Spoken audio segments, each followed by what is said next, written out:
adventure in Pittsburgh on W4CY Radio.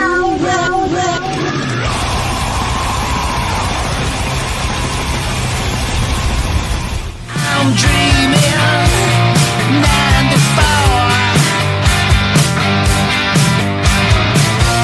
I'm thinking snowflake. I want more, so more. This is the Pipe Man here on the Adventures of Pipe Man W4CY Radio. I'm super excited about our next guest and actually where he's at, because we were just talking about that before the interview. So let's welcome to the show, Ryan Roxie. How are you? Ta-da. What's happening, Pipe Man? Great to be on the show. Oh, man. Great to have you. First, I have to say right off the bat, I love your studio backing there with all those guitars. Let's start there. Tell us about those guitars, because I'm sure each one of those, the way you have them placed, has some special significance to you. The only significance it has is that I actually need every single one of the guitars that sort of put around the room.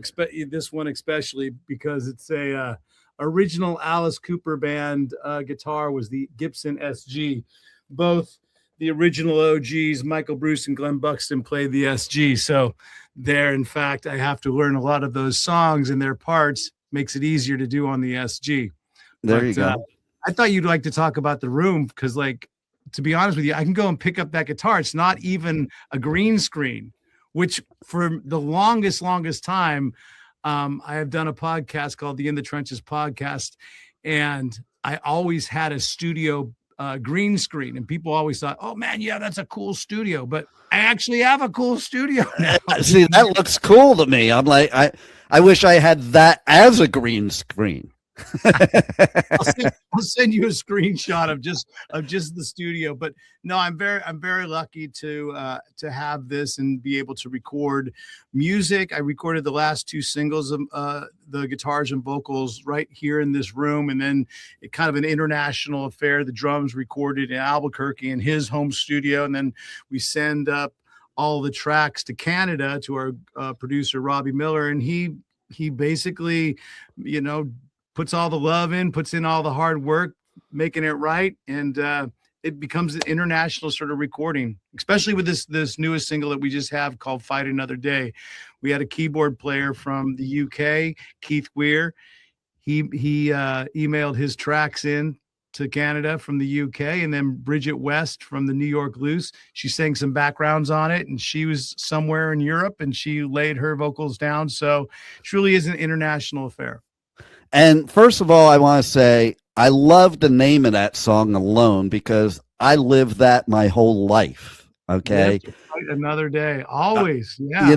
That to me, like, says it all. Like, I don't even have to listen to the song yet and know that is all me. And I'll tell you what tripped me out too. Okay. So I'm wearing today a Grateful Dead shirt, because my live show in a couple hours, I'm going to be dedicating most of it to Bobby Weir. And I was like tripping out when I saw the same name, and I'm like, wow, that's really weird. Keith Weir, yeah, on the keyboards and on the piano. He's great. He was in a band called the London Quireboys. He's been there for years, and now him and Griff has their own band together. Griff Griffin from the Quireboys. They've got their own thing together, and it's sounding real good. But the Grateful Dead, if you're doing a whole show, shouldn't you be like Bong Man and not Pipe Man? Yeah, what's so funny about that? So I go on tour and I do festivals all over the US, UK, Europe, and the one question I don't ever ask artists is the question that's asked of me all the time by artists. Like, so I never ask, how'd you get your band name? Because I know from a lot of my friends too, that's like the number one hated question that they get. And really? So they all go to me, they all go, well, where'd Pipe Man come? And they always make these assumptions, and then they literally will write a song in the middle of the interview and like sing this song. And it always either has to do with plumbing or what you just mentioned, bongs. Yeah. So everyone knows you were a former adult actor. So Pipe Man was your sort of your nickname, I guess. And Yeah, there you go. He was your moniker. Oh, send in the Pipe Man. That's right. Exactly. See, I surf, so it could go along with that too. Like it could go so many different ways. I think that's where it actually came from, because you're in the pipe, you're in, Or skateboarder. I'm a skateboarder too. But guess what? My last name. Yep, my last name is Piper. That's where it came from. It's as simple as that. And that's what I find if people ask how people got their band names, because usually there's not some big story behind it. It's some simple thing, or like, hey, we were just hanging out, we were stoned, and the name sounded good. Well, yeah, Roxie 77, which is the name of my solo band, that is pretty obvious, is my last name. Roxie 77 made sense. The band before that, that I had a kind of my solo band, but I put a band name to it, was Dad's Porno Mag, DPM, with the great Mike Fasano on the drums and Will Efforts on the bass.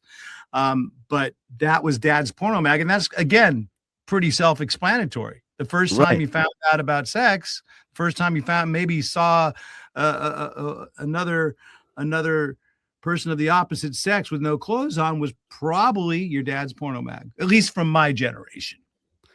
Now, and that's true. It is true. It is true. And as somebody that used to hang out at the Rainbow with Lemmy and Ron Jeremy, it is true. Talk about a pipe man. There you go. I know. Right? Pipe man. And I want to know too, like, so I heard that Alice Cooper is like one of the greatest to work with, and encourages stuff like you're doing now, doing your own thing, doing your own creativity, having your own projects. So, and I don't think everybody's like that. In fact, I know not everybody's like that. So how cool is he? That being secure in your own ego and in your own legacy for Alice. He really is. He's the best boss I ever had. And trust me, I've worked a lot of fast food restaurants. So I figure he is the best as far as letting you shine, because of that sort of being relaxed in his own legacy and stardom and household name status. When you play a guitar solo, he wants you up in front and center. He doesn't want you sitting in the back, sort of, pulling a Jeff Beck and putting your back to the audience or anything like that. No, he wants you, boom, up in the center, in the spotlight. And I really appreciate that about him, because he's always supported us, everybody that's in the band, with our solo projects. And you know what? If I can just get him to listen to the new single, I think he'll really like it. There you go. Well, let's do that. And it's funny because it's true, because like I'm friends with Nita, and I just thought it was very cool. She went and did something else for a little while, but then she was just welcomed back with open arms when she realized it was time to come back to Alice. Yeah, she did her version of Tal Bachman of what I did. If anyone knows that name, if you know, you know. But I was in a band during the Alice years, between tours and stuff. It was an artist called Tal Bachman, and there was you might not know the name, but obviously there's big pedigree in that. Randy Bachman was the father. It's Bachman Turner Overdrive. It was his kid, his son, and his son wrote a bunch of great songs. Tal did, and I was part of that album and part of this song called She's So High. So next time you're riding in an elevator, or you're at a Pizza Hut and you hear some music, or you're on your Peloton, you'll probably hear that song come up once or twice. But that's my guitars and my guitar solo.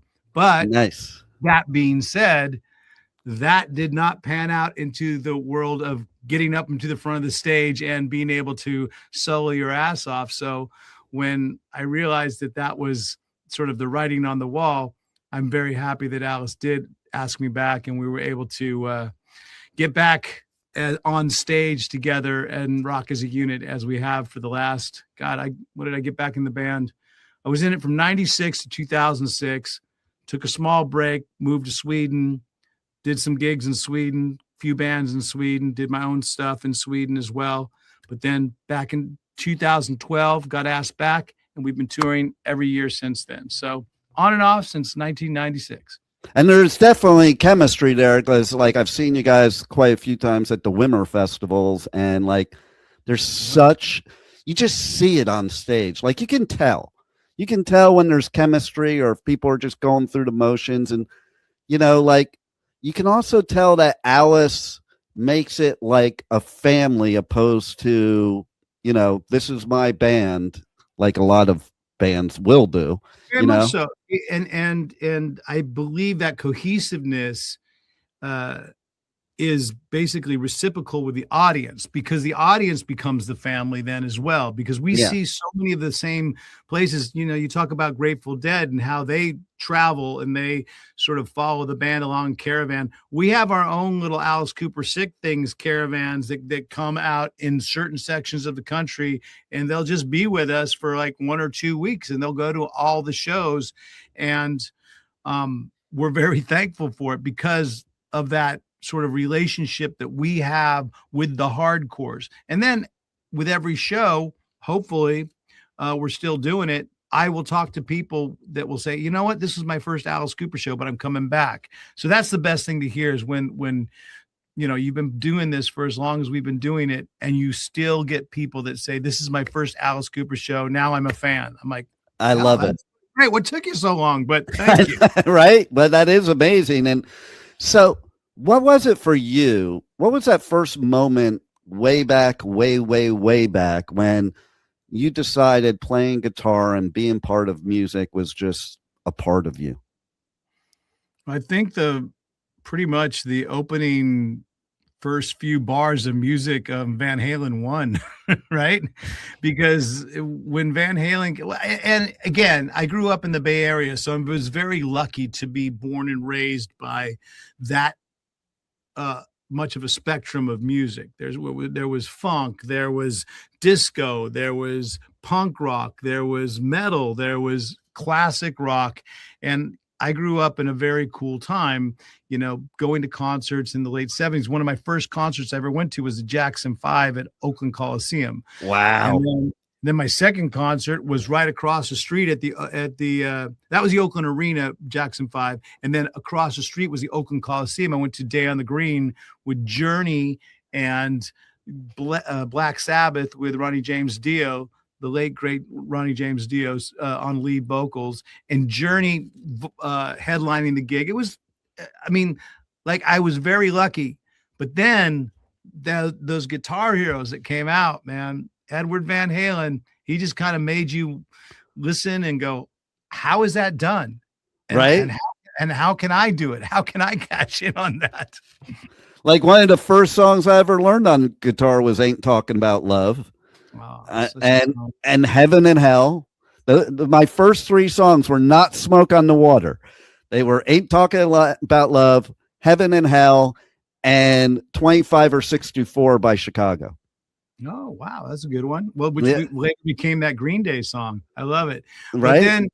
But then it was like, my first was Smoke on the Water, just like everybody else. I'm one of you.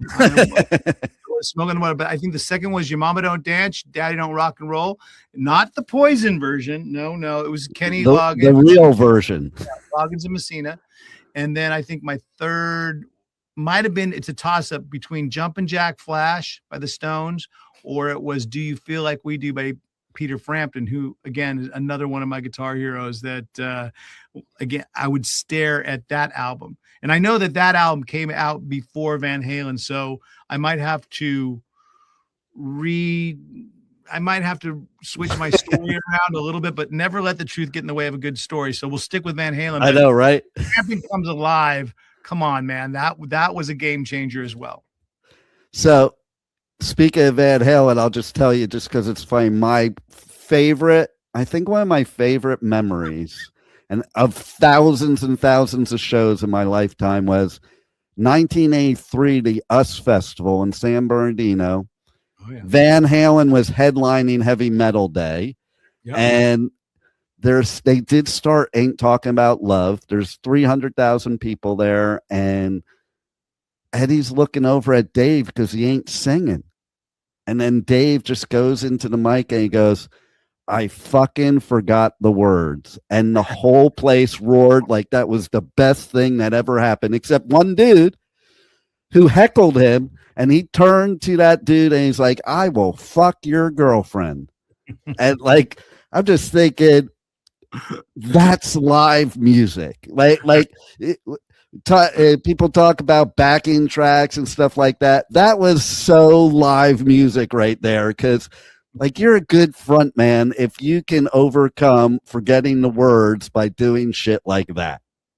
And I love the fact that he probably said that line in every town and every like concert. But you know what? For you, For me, that was the one that did it. And for me, it was the same thing at the Cow Palace when he said it to some guy at the Cow Palace in San Francisco. exactly.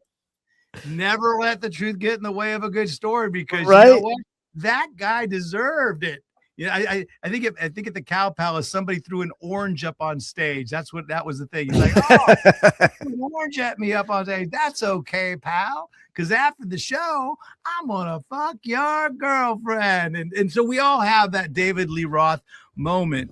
And It's true though, like you go and it's the first time for you, so you think this is like, oh my God, I'm at this special thing that never happens. well, to your point. I almost didn't last that show at the Cow Palace, because that was on the Diver Down tour, and I was, pretty young, up in front, pushed up in front, and I wasn't tall at all. I'm still not, but my girlfriend at the time was even smaller, and all of a sudden the show starts and she goes under, and I go, "What the hell? Where is everybody?" And then I get pushed in this thing, and we were lucky to make it out of that one, because that was way before GA. That was way before GA got banned, and general admission was just the way you did it at concerts. So, yeah, I love Van Halen stories, but the US Festival, I think Motley Crue, I think they opened it. Didn't they open Metal Day on that one? No, I think Quiet Riot opened it, because you had Quiet Riot, you had Crew, you had Ozzy, you had Priest, you had Triumph, you had Van Halen. I'm trying to think who else was that day. It sounds like a 2025 tour. I know, right? We just got off the road with Judas Priest. And what was a trip about? I think it was that year that happened, that I saw Ozzy with 3 separate guitarists in one year. Because Brad Gillis, you see Randy Rhoads. I saw Randy New Year's Eve right before he died. Then you saw Jake. Well, actually, I also saw Pat Travers. Pat Travers for a short period after Randy played, and I caught one of the shows. Pat Travers taught me a great way of playing Schools Out. We did a show with him years ago, and we asked him to come up on stage for Schools Out, and everybody, says they know Schools Out. And then when it comes right down to jamming it, it's a little trickier than most people think. But Pat Travers actually knew it better than I think I did. And he played his part in the "No More Pencils, No More Books." He played that part, and he literally taught me a new way of playing it that I play today. So I never got to thank Pat for I haven't seen him since that gig. And thank you, Pat, for teaching me a very new, cool way to play Schools Out. And I do it today. See, that's way cool. I love hearing stuff like that.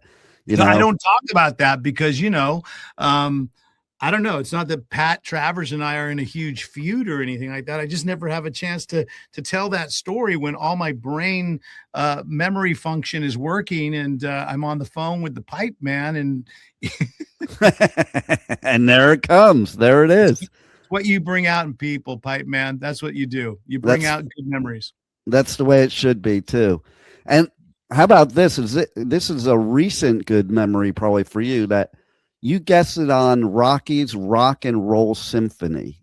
Good segue. Yeah, absolutely. That was cool. That was a very cool memory. I got hats off to Rocky, and hats off to Paul Unger for setting it all up and promoting it and getting people into the studio, because they had never done a live studio audience. And it was a night off that we were having on tour on this last Alice Cooper Judas Priest tour. And ironically enough, I don't know if it's even ironically, but I had a gig to do with the Rock and Roll Symphony. The bands, Judas Priest and Alice, were having a band dinner that night. And I had to miss it.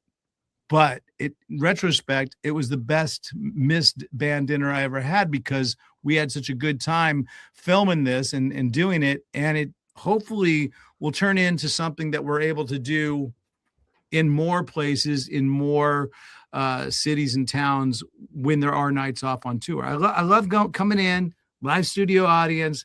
They ask questions. I play some songs acoustically. I get asked good questions by the host, which is Rocky. And then Paul Unger's there, waving the flag, waving his blighter and stuff like that. So yeah, it was a good time had by all, I think. So go check it out. I think it's maybe you can put the links in somewhere. Yeah, I'll put the links in the description for the podcast afterwards for sure, because I checked it out and I thought it was pretty cool for sure, and everybody has to check it out. So is there anything else you got going on in 2026 that you want the listeners to know about? I want them to check out all the new music that I have out. I put out a single earlier called Better Than You, and then we just released this one called Fight Another Day, and it's sort of they go hand in hand together. So go check them both out on my YouTube channel if you can. All the links are at ryanroxie.com. New music is going to continue to come out all throughout the year. And we've got another year of Alice touring all in the works. We're excited about not one, but two shows. There's a Chris Angel, Alice Cooper show that's happening in Vegas. Oh, that's going to be cool. It combines illusions and rock and roll, which is one of the first times I think it's happened. And then we have the Alice Cooper, Alice's Attic, brand new set list and set pieces as well. So that's something to go check out. And then, if you want to dive in and become more inner circle, I do this thing every year called Roxie's All Access Pass. And it's basically like having a backstage pass to everything that goes on, before the show, after the show, backstage, post on the bus, getting dressed, the days off. So I kind of give everybody a sort of a glimpse into what life on the road is about. And again, ryanroxie.com, you can go check out All Access Pass. But yeah, look out for new music, and appreciate you taking the time to spend with me and giving me some good memories of my own. And best of luck with everything you're doing, Pipe Man. Hey, you rock, and I love what you're doing. I love your new music. Everybody's got to check it out, and they'll have to check out some Alice shows this year too, because man, those are definitely show.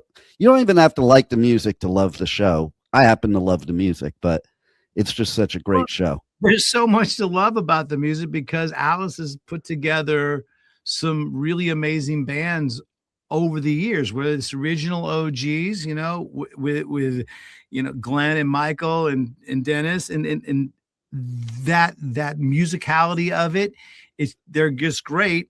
And they're the reason why we're still able to tour today, that whole original band. Yeah. Because we get to play those hits and those iconic legacy hits. And then all the songs that Steve Hunter and Dick Wagner were part of. And then all the Kane Roberts era stuff, we touch on all of it throughout the show. There's a lot of, it doesn't matter if you're 70s, 80s, 90s, aughts, or even up until this last album that we did with the band called Road. It doesn't matter. Whatever era you're into Alice, I think you're going to enjoy the show.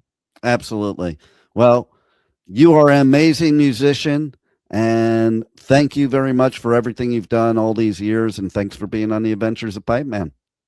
Appreciate you having me, Pipe Man. Enjoy the ride, everybody. We'll see you out there somewhere. What's happening, rock and rollers? Ryan Roxie here, the Alice Cooper Band, and you are listening to the Pipe Man right here on W4CY Radio. Rock it.